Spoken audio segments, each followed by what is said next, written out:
Back break के बाद एक बार फिर से आपको खुशामदीद कहते हैं। ज़ालिम खलीलज़ाद यकीनन इस नाम से आप बिल्कुल वाकिफ़ होंगे।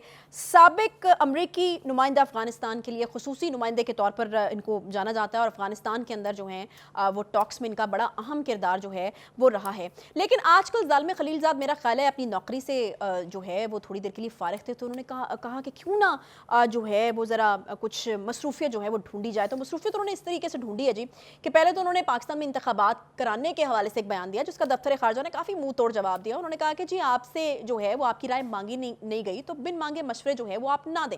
लेकिन ज़ालिम खलीलज़ाद साहब जो हैं वो रुके नहीं, उनकी तरफ से मशवरों का और उनकी तरफ से बयानात का सिलसिला जो है वो तवातुर से जारी है। और बुखारी साहब इस बार ज़ालिम खलीलज़ाद बड़े धड़ल्ले के साथ खान साहब के हक़ में मैदान में आए और मुझे समझ नहीं आ रही कि अब क्या समझा जाए, क्या सोचा जाए। खान साहब तो कहा करते थे अमेरिका जो है वो साजिश मेरे खिलाफ कर रहा है, ये अमेरिका के खुसूसी नुमाइंदे हैं, खान साहब की इतनी हिमायत कर रहे हैं।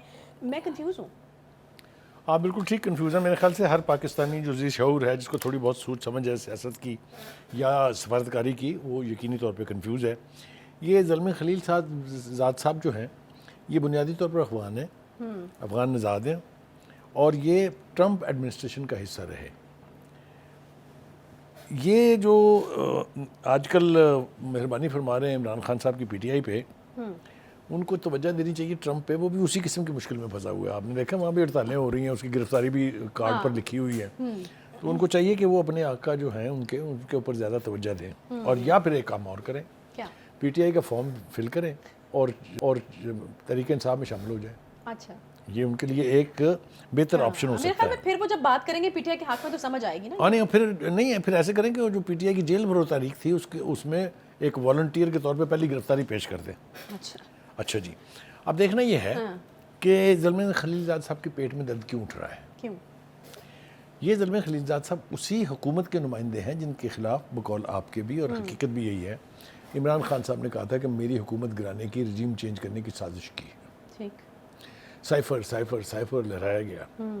जब वो बात नहीं बनी तो सुप्रीम कोर्ट की तरफ पत्ता फेंका गया कि ये लीजिए जनाब, इसके ऊपर आप जुडिशल कमीशन बना दें। जब उन्होंने देखा कि इसके अंदर कुछ नहीं है, खामोशी इख्तियार की, तो बिलाखिर उन्होंने फैसला किया कि नहीं, चलते हैं अपने अमरीकी मास्टर्स के पास। तो सबसे पहले रब्ता कायम किया गया किससे? डोनाल्ड लू से। अच्छा। जो बकौल खान साहब के मुजरिम था उस रजीम चेंज का। ठीक है। उसके बाद फिर ये हुआ कि एक फर्म हायर की गई पीआर की, जिसको लाखों डॉलर अदा किए जा रहे हैं हर महीने। उसने पीआर की। उसके बाद क्या हुआ कि आपने अमरीकी वफूद से मुलाकातें शुरू कर दी। आपकी बहन साहबा जो वो भी अमेरिका गई, वो जाके अमेरिकन एहलकारों से मिली। फिर उसके बाद क्या हुआ कि आपके जो शाह महमूद कुरैशी साहब हैं, उन्होंने अमरीकी और वेस्टर्न जो यूरोप के जो सफ़ीर हैं उनके साथ मुलाकात की है नाश्ते पे। खान साहब, क्या आपको याद है कि जब आपके मुनहरफ अराकीन और उस वक्त की अपोजिशन के लोग अमेरिकन सफ़ीर से मिलते थे तो आप क्या कहते थे? तो अब आपके बारे में क्या इरशाद किया जाए? ये इसको कहते हैं मुकाफात अमल, कि जो आप माजी में करते रहे वो आपके मुंह पे गिरता है आके।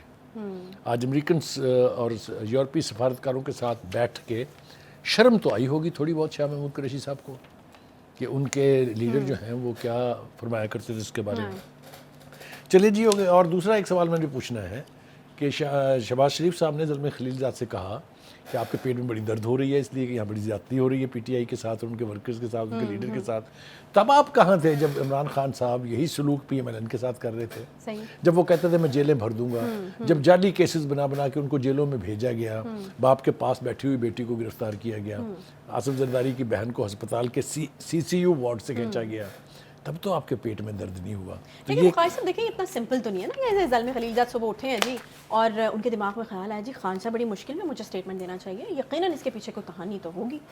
देखिए, ये कहानी जो है वो अब इस वक्त शायद हमारे पास इतना वक्त नहीं होगा कि उसको हम कंप्रीहेंड कर सकें, लेकिन कहानी है। आपकी ये बात बिल्कुल ठीक है। अमेरिका किस वक्त पाकिस्तान से क्या चाहता है, डू मोर की मंत्रा हम सुन चुके हैं। अमेरिका किसी का दोस्त नहीं है, अमेरिका अपने मफादात का दोस्त है।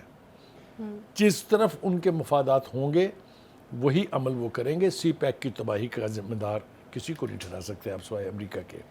इजराइल और भारत तो टूल्स हैं। सी पैक के खिलाफ जो साजिश हुई किसी से ढकी छुपी है? امریکہ کے چین کے صدر شی کا دورہ کس نے منسوخ کرایا تھا؟ 2014 کے دھرنے نے. بات وہاں سے شروع ہے. زیادہ تفصیل میں جائیں گے تو بہت لمبی بات ہو جائے گی.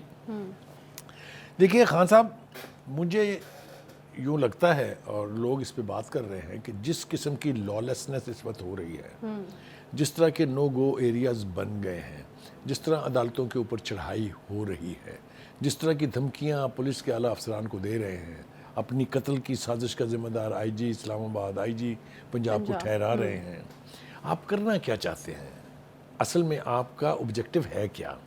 کچھ لوگ اس کو انٹرپریٹ کر رہے ہیں کہ خان صاحب ملک میں مارشل لا لگوانا چاہتے ہیں، اور مارشل لا ایسی ہی صورتحال میں لگتا ہے جب سول ایڈمنسٹریشن ناکام ہو جاتی ہے. نہیں تو بخاری صاحب ان کو کیا فائدہ ہوگا اس سے؟ وہ آبجیکٹو سرو ہو جائے گا. وہ پاکستان کو آئسولیٹ کریں گے پوری دنیا میں. وہ تو بلیو کرتے ہیں نا، نہ کھیلوں گا نہ کھیلنے دوں گا. اگر آپ مجھے نہیں کھیلنے دیں گے تو میں کسی کو بھی نہیں کھیلنے دوں گا. ایک بات. دوسری بات یہ ہے کہ خان صاحب عجیب و غریب قسم کی کنٹراڈکٹری سٹیٹمنٹس ان کے دیکھنے کو مل رہے ہیں. کل وہ چھپا کے بقول ان کے عدالت پہنچ گئے. اب ان کے ساتھ 12 کے قریب تو ان کے گارڈز تھے. اچھا. اس کے پیچھے وہ موبائل فون جیم کرنے والی گاڑی تھی. وہ زمان پارک سے نکلے ہیں جس کو بقول خود ان کے تمام ایجنسیاں منٹ ٹو منٹ مانیٹر کر رہی ہیں کون آ رہا ہے کون جا رہا ہے. تو پھر چھپنا کیسا ہے؟ مگر وہ ان عدالتوں میں جا رہے ہیں جہاں ان کو کوئی خطرہ نہیں ہے، اور جائیں گے، مزید جائیں گے ان عدالتوں میں جہاں کیسز معمولی نوعیت کے ہیں. یہ توڑ پھوڑ کا کیس تو کوئی نہیں ہوتا نا. مگر وہ ان 3 کیسز میں نہیں جائیں گے. وہ ٹیرین والے کیس میں نہیں جائیں گے، وہ فورن فنڈنگ میں نہیں جائیں گے، وہ تو شاخانہ میں نہیں جائیں گے. آپ نے دیکھ لیا کہ گئے بھی تو گیٹ سے واپس آ گئے. صحیح. وجہ اس کی کیا ہے؟ وجہ is very simple to understand. وجہ اس کی یہ ہے کہ اگر وہ وہاں جائیں گے، فرد جرم عائد ہوگی اور ٹرائل شروع ہو جائے گا. اچھا. جب ٹرائل شروع ہو جاتا ہے تو پھر آپ کو ہر پیشی پہ جانا پڑتا ہے. صحیح. اگر آپ نہیں جاتے ہیں تو ابسکانڈر قرار دیے جاتے ہیں. جب آپ ابسکانڈر قرار دیے جا چکتے ہیں تو پھر آپ الیکشن نہیں لڑ سکتے. پھر آپ ٹی وی ریڈیو پر نہیں آ تو سکتے. اسی لیے اس کو جو ہے وہ کیا اچھا جا رہا ہے. بخاری صاحب مجھے قتل کر دیا جائے گا، ٹھیک ہے، اور یہ تو خان صاحب کافی دنوں سے یہ بات کر رہے ہیں، لیکن دیکھیں مجھے لگتا ہے کہ اس پر غور شروع کر دینا چاہیے. جو ہے یہ کافی سنگین قسم کے الزامات جو ہیں وہ لگا رہے ہیں. ایک تو دوسرا یہ کہ اسپیسیفک ہے، مرتضیٰ بھٹو کی طرز پہ مجھے قتل کرنے کا پلان جو ہے وہ بنایا گیا ہے اور اس طرح مجھے قتل کر دیا جائے گا. تو اب یہ بڑا اسپیسیفک ان کا بیان ہے. کیا کوئی سورس آف انفارمیشن ہے ان کے پاس؟ کیونکہ یہ بڑا اسپیسیفک ہے. میں پھر کہہ رہی ہوں کہ یہ اس کی اسپیسیفکیشنز انہوں نے خود بیان کی. مجھے منیر نیازی کا ایک شعر یاد آ رہا ہے، میں کاٹ رہا ہوں آپ کی بات، معافی چاہتا ہوں آپ سے، مجھے نہیں کاٹنی چاہیے. وہ یہ تھا کہ کچھ شہر دے لوگ بھی ظالم سن، کچھ سانو مرن دا شوق بھی سی. جس طرح کی سازشیں یہ خود بن رہے ہیں بیٹھ کے اپنے قتل کیے جانے کی، شاید کسی نے تصور بھی نہیں کیا ہوگا. اتنے پاپولر لیڈر کو اس طرح سے ایلیمنیٹ کرنا اتنا آسان نہیں ہوتا. نا پاکستان کی تاریخ میں کبھی ہوا. پاکستان کی تاریخ میں ایک ہی واقعہ ہوا ہے بے نظیر بھٹو کا، جو ایک جلسے میں، اور اس سے نہیں وہ مرڈر نہیں تھا، وہ ٹرائل تھا، اس کے بعد ہینگ ہوئے تھے. نہیں تو وہ ایک لیاقت علی کا واقعہ ہے، لیاقت علی خان کا جو پاکستان کے پہلے وزیر اعظم تھے، اور دوسرا بے نظیر بھٹو کا. لیکن وہ حالات اور تھے. افغانستان کا کرائسس اپنے عروج پہ تھا. جو اینٹی اسٹیٹ جو موومنٹس تھی اور جو تنظیمیں تھیں وہ پاکستان کے خلاف آپریٹ کر رہی تھی. آپ دیکھیں بنیادی طور پر اس کا الزام بھی کس تحریک کے نام ہے کہ کس نے مروایا تھا ان کو. ہیونگ سیڈ دیٹ، اور دوسری بات یہ کہ اس وقت ایک ملٹری رجیم تھی. اب حالات ویسے نہیں ہیں. کوئی حکومت اور کوئی حکومت کا سینئر آفیسر کبھی اس قسم کی پلاننگ کا حصہ نہیں بن سکتا. یہ خان صاحب کو پتہ ہونا چاہیے. خان صاحب اپنے مارے جانے کا ڈرامہ صرف اس لیے کر رہے ہیں کہ وہ عدالتوں میں نہیں جانا چاہتے، جو عدالتوں کا میں نے ذکر کیا خاص طور سے ان میں. Otherwise all is fine.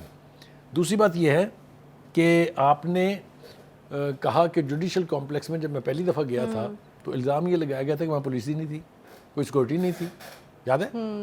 جبکہ پولیس کی ایک بڑی نفری وہاں موجود تھی جنہیں پی ٹی آئی کے ورکرز نے مار مار کے بھگا دیا تھا، یاد ہے نا؟ صحیح ہے. دوسری دفعہ آپ گئے ہیں تو آپ کہتے ہیں وہاں پولیس تھی.